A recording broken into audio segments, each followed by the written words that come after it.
to the administration, we as the Gen Z movement have the following demands.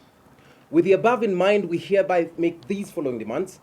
1, that the office of the president immediately issues a status report to Kenyans on the state of investigations of the 60 killings of our comrades in the recent protests.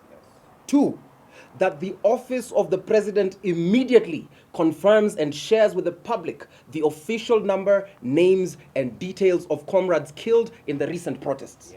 3, that the office of the president immediately directs all relevant institutions, including but not limited to IPOA, IAU, DCI, and ODPP, to collect evidence in the next 7 days of police excesses shared by Kenyans, particularly the Gen Zs on social medias. Comrade Power. Power. That the office of the president immediately calls for the suspension of all officers highlighted in the social media using excessive force pending finalization of investigations. Comrades Power. Power. That once investigations are complete, the office of the president immediately causes the arrest and charging in court of all rogue police officers for the murder and assault of protesters and journalists. Comrades Power. Power. 6, that the office of the president further calls for the resignation of officers in command, including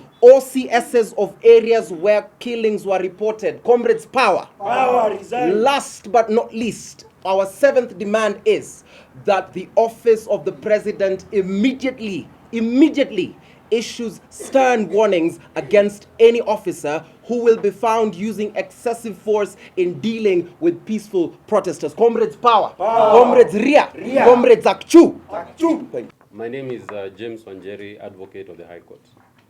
I sit here representing my client, Mr. Boniface Mwangi, who earlier this afternoon was arrested by the police. On my left is his wife, Njeri Mwangi, and on my right is Mama Evans Kiratu. Mama Evans lost her son, who was shot using a tear gas canister. Now, a letter was presented to state departments, including Parliament, the National Police Service, the Kenya National Commission of Human Rights, and the Office of the President. This letter was received by all these offices. And if you look at this letter, it stated and was giving a notice of a march that will be happening today at 11 a.m. And it says, we'd like to notify you that at 11 a.m. on Thursday, we have invited all Kenyans to present a petition to the Office of the President at Harambee House to demand justice for our fallen heroes. We shall then proceed to Parliament to lay flowers in memory of our brothers and sisters. We will carry flowers, photos of the heroes, and our national flag. We will convene at Kimathi Street, then march through Moi Avenue to Harambee Avenue, where we will present the petition before proceeding to Parliament Road to lay the flowers. We look forward to being provided with police protection. Now, this letter was received by the police. Unfortunately, earlier today, instead of the police providing the protection, instead of the police coming to guide the protesters, what we saw earlier today is that tear gas was used, ammunition was used against the same protesters. Now, Mr. Boniface Mwangi is being held at the Kamukunji police station. What is this charge? Causing disturbance and incitement. Yet, the reason he was going to the street was laid out and it was given to the government. He has followed the law with regards to what he needed to do. And he's not the only one who's behind bars. Evans Kiratu's auntie and uncle are also at Central Police Station. And his uncle is actually injured because in the course of being arrested, the police injured him. Article 37 of the Constitution is not a suggestion. Our Constitution is not a suggestion. It is very clear that every person has the right, peaceably and unarmed, to protest, to assemble in whatever place they need to. And the police have repeatedly said that notices have to be issued. A notice was issued. Why are they behind bars? That is a question we're here to ask. And as you've seen, it was very clear that a petition was going to be presented to Parliament and to the office of the President. They were stopped from carrying out that constitutional duty. And when you hear what the President has been saying, yesterday the President was very clear. Those who have been arrested will be released. Why are we carrying out new arrests today? No one was injured on the side of the police. No looting occurred today. These were individuals who were exercising their constitutional right, and they were stopped. I think we sit here because it is very sad that Kenya seems to be regressing, and more daily we see that our constitution is being treated as a mere suggestion. I will invite my colleagues here to read for you what this memorandum was saying, so that we can determine what is it in this document that makes the government so afraid and causes them to actually attack innocent individuals, injure some of them, and as we speak now, they are not even receiving medical treatment. The lawyers are not being allowed to even speak to the people who are behind bars. My name is Shakira Wafula. I'm an active citizen, and I'm going to read the People's Memorandum to the Office of the President on behalf of the families of victims of police killings, the demand to suspend, investigate, arrest, and charge in court of killer cops in the wake of the ongoing Gen Z protests witnessed across the country. We, the Gen Z, representing the nation of Kenya and people across all generations, on this day, 25th of July 2024, being the 1-month anniversary since the senseless killing of young Kenyans when they occupied Parliament, do hereby petition the President William Samoei Ruto as following. We are shocked by the 60 killings of young Kenyans by police officers in the ongoing peaceful protests across the country, affirming that protests, demonstrations, and picketing are our guarantees under Article 37 of the Constitution of Kenya, 2010. Remembering that the protesters have time and again reiterated that they are peaceful and only exercising their rights and freedoms. Acknowledging the high costs of living and challenging economic hardships that Kenyans, particularly Gen Zs, are experiencing. We are perturbed by the lack of participation of Kenyans, particularly the Gen Zs, in key decisions affecting the country, including the finance bill and cabinet appointments. We are committed to bring change and fully participate in Kenya's democratic and governance process, and concerned that despite making available evidence of police excesses during the protests through various social media platforms, no action has been reported to have been taken against the rogue officers. We are united as one tribeless, partyless, leaderless, and fearless organic group with a following across the country. Kenyans, led by Gen Zs, have come out in their millions to exercise their constitutional right to protest against the finance bill and other issues affecting the country all over. 2. According to various reports and records, 60 Kenyans have lost their lives through police actions during the peaceful protests across the country. 3.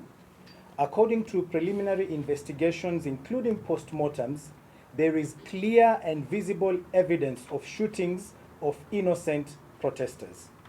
4. Further, other postmortem reports indicate the use of blunt force trauma as a cause of death. 5. IPOA is mandated by law to offer oversight of the police and in the event of any excesses to deal with rogue officers. 6. To date, we have seen no action taken by IPOA or any other institution indicating either suspension, arrest, or charging the said killer officers in courts. 7. As peaceful protesters, we have also noted a pattern of attempts to profile our fallen comrades as criminals without adducing any evidence. 8. In our resolve, we commit to continue with our right to protest and hereby demand action by the Office of the President to avert further killings. And 9, continued failure by Office of the President to take action against rogue officers through the relevant institutions will be construed to mean police are violating protesters' rights, including killing them with the President's approval. Comrades Power. Power. Comrades Ria. Ria. Comrades Ziggy Zaga. Ziggy Zaga. To the administration, we as the Gen Z movement have the following demands. With the above in mind, we hereby make these following demands. 1, that the Office of the President immediately issues a status report to Kenyans on the state of investigations of the 60 killings of our comrades in the recent protests. 2, that the Office of the President immediately confirms and shares with the public the official number, names, and details of comrades killed in the recent protests. 3, that the Office of the President immediately directs all relevant institutions, including but not limited to IPOA, IAU, DCI, and ODPP, to collect evidence in the next 7 days of police excesses shared by Kenyans, particularly the Gen Zs on social medias. Comrade Power. Power. That the Office of the President immediately calls for the suspension of all officers highlighted in the social media using excessive force pending finalization of investigations. Comrades Power. Power. That once investigations are complete, the Office of the President immediately causes the arrest and charging in court of all rogue police officers for the murder and assault of protesters and journalists. Comrades Power. Power. 6, that the Office of the President further calls for the resignation of officers in command, including OCSs of areas where killings were reported. Comrades Power. Power. Resign. Last but not least, our 7th demand is that the Office of the President immediately issues stern warnings against any officer who will be found using excessive force in dealing with peaceful protesters. Comrades Power. Power. Comrades Ria. Ria. Comrades Akchu. Akchu. Thank you. We should remove their mask. Yeah, all the police should remove their masks. Watoe mask waone ni nani hao. On this memorandum, we have names of the 60 people that have been killed. There's many others in this country that are missing. We don't know their whereabouts. We don't know whether they're dead or alive. And that's very concerning. I think of the demands that have been made, it is not ridiculous. It is not too much to ask. Because as we've read, it is clear that the president supports. It is clear that the officers the state officers are okay with everything that's happening, and they are encouraging it. If there was any deterrent, we would not be seeing this much force. We should be seeing protection of protesters and protection of property as protesters march peaceably. The Gen Zs have been very clear, and they have even protected property of people across the country where we have seen that goons have been posted. So it is not too much to ask that let protesters, it is very clear what the demands are. These dialogues that are being called for, it's a question of action. And that's what needs to be done. That's what needs to be seen to be done. So let it be done, and let the people that are being held, including my husband, be released. BONIFACE MWANGI in Kisumu was also arrested, taken around Kisumu, and now he's lying in a hospital bed. We are very concerned about those who are also in Kenyatta Hospital, recovering from bullet wounds and others from blunt force trauma. We demand that these police officers who have caused this trouble, they should be arrested, and that the force that we've seen them using across the country, they should be held liable for it. Every cop, Yes. we are fighting for you. We are fighting for this country, and if we relent now, we're going to lose this country to these thugs that we've seen in power. So we have to stand together and fight for this country, because we are the only ones who can liberate this country, and the time is not tomorrow, the time is today, and the time is now. It has never been more urgent than it is, and if we don't save our country now, then they're going to take this country down, down, down, and we will have no country left. So release those who've been arrested, and not tomorrow, today. And if it is tomorrow, first thing in the morning. But we need them released with no charges whatsoever. Because what needs to be happening is, what has been read here is what needs to be happening. Yeah. Not tomorrow, ni leo. Leo, sasa hivi, Leo. immediately at the end of this presser. Unconditionally. Unconditional. Huyu ni mama wa Evans Kiratu, amongst the first to be killed when the first protest began. Majina yangu ni Hana Wanjira.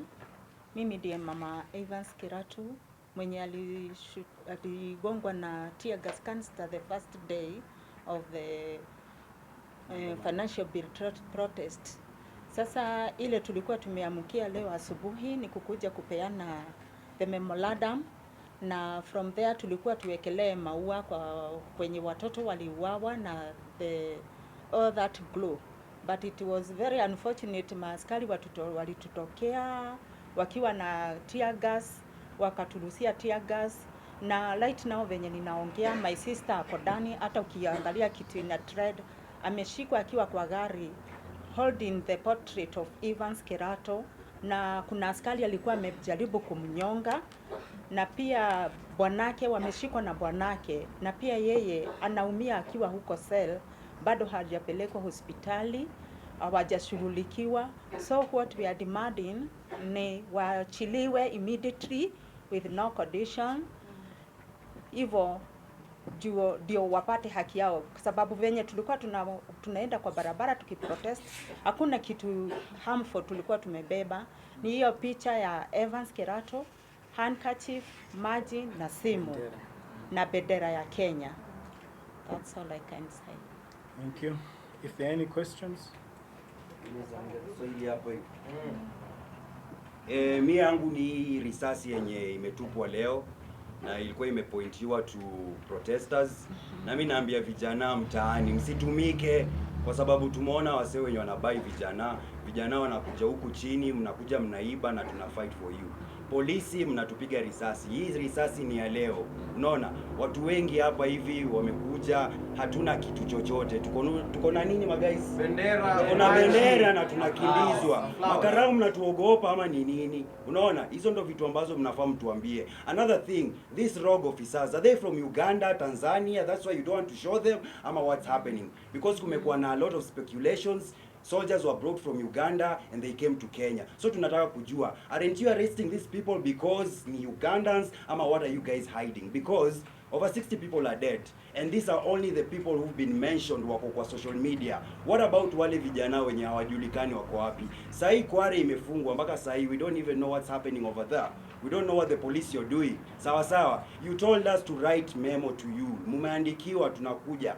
Mmeandikiwa sehemu ambazo tutapitia, mmeambiwa time yenye tutakuja, lakini instead of you guys coming to provide security, mnakuja hapa kutushika. Mara mnaangalia sijui nani amefund. Hii ni t-shirt. Mimi naweza chukua hii t-shirt niende nikaprintiwe na mtu yeyote. We don't need any funding. We only need Kenyans to come out and show themselves. Wale ambao mmekaa huko mmefanya coalition, just know we have over 8 million Kenyans ambao hawakupiga kura. So you should be asking yourselves, why did these people not vote for you? Either Ruto or Raila. Why didn't we vote for you? Ask yourselves. It's not about nusu mkate sahi mmepata sasa mmetulia. Ask yourself, those 8 million Kenyans wako wapi? Na mavijana, tuchukue ID, mavijana, civic education, we need to understand MCA kazi yake ni gani, MP kazi yake ni gani. All these CSs tunafaa kujua kazi zao ni gani. That is what I can say for now. Mimi naitwa Yasa.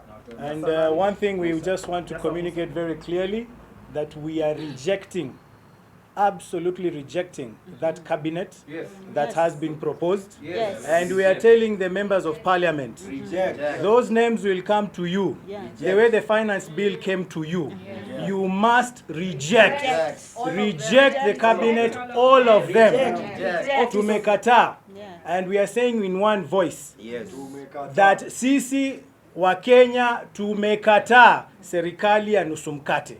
We don't accept it. Yes. And we are going to mobilize the people to come out clearly and openly to reject that cabinet. Kwanza hiyo ofisi ya sijui Yeah. the first lady and the second lady imerudishwa. So mnatucheza, the Sawa. bill imepita ama imepunguzwa? So, any question from members to anyone? Na press freedom must be guaranteed also. Yeah. No question? So we'll just sign one or two of these Right. so that it's official. So let's just... Comrades power! Power! Comrades power! Power!